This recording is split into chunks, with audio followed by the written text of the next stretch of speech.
తిరుమల తరహాలో తిరుచానూరు పద్మావతి అమ్మవారి ఆలయాన్ని అభివృద్ధి చేస్తామని టీటీడీ ఈవో శ్యామలరావు పేర్కొన్నారు.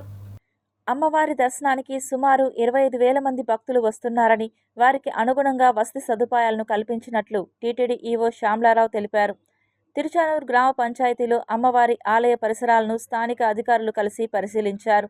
ఈ కార్యక్రమంలో టీటీడీ జేఈఓ వీరబ్రహ్మం, ఆలయ deputy EO Govindarajan, town planning అధికారులు, టీటీడీ ఉన్నతాధికారులు పాల్గొన్నారు. శ్రీ పద్మావతి అమ్మవారి దేవాలయం ఒకటి. ఇక్కడ ఈ చుట్టుపక్కల ప్రాంతాలు చూస్తే మీకు చాలా రద్దీ కనిపిస్తుంది. రోజుకి సుమారుగా 25,000 మంది భక్తులు వస్తున్నారు.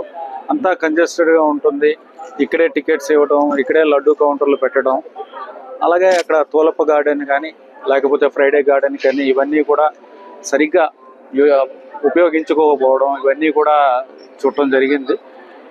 ఈ దేవాలయంలో ఇక్కడ రద్దీ తగ్గించడం, అంటే కంజెషన్ అనేది ఏదైతే ఉందో ఆ ఇరుకిరుగ్గా ఉండడం ఏదైనా తగ్గించి ఒక శాంక్టిటీ పెంచడానికి ఇక్కడ ఏ విధంగా చేస్తే బాగుంటుందని ఒక కన్సల్టెంట్ని తీసుకుని, ఒక టౌన్ ప్లానింగ్ ఎక్స్పర్ట్ని కూడా తీసుకుని ఆ ప్లాన్ చేస్తున్నాము. ఆ ప్లాన్లో భాగంగా ఇక్కడికి వచ్చి ఇవన్నీ కూడా ఇన్స్పెక్ట్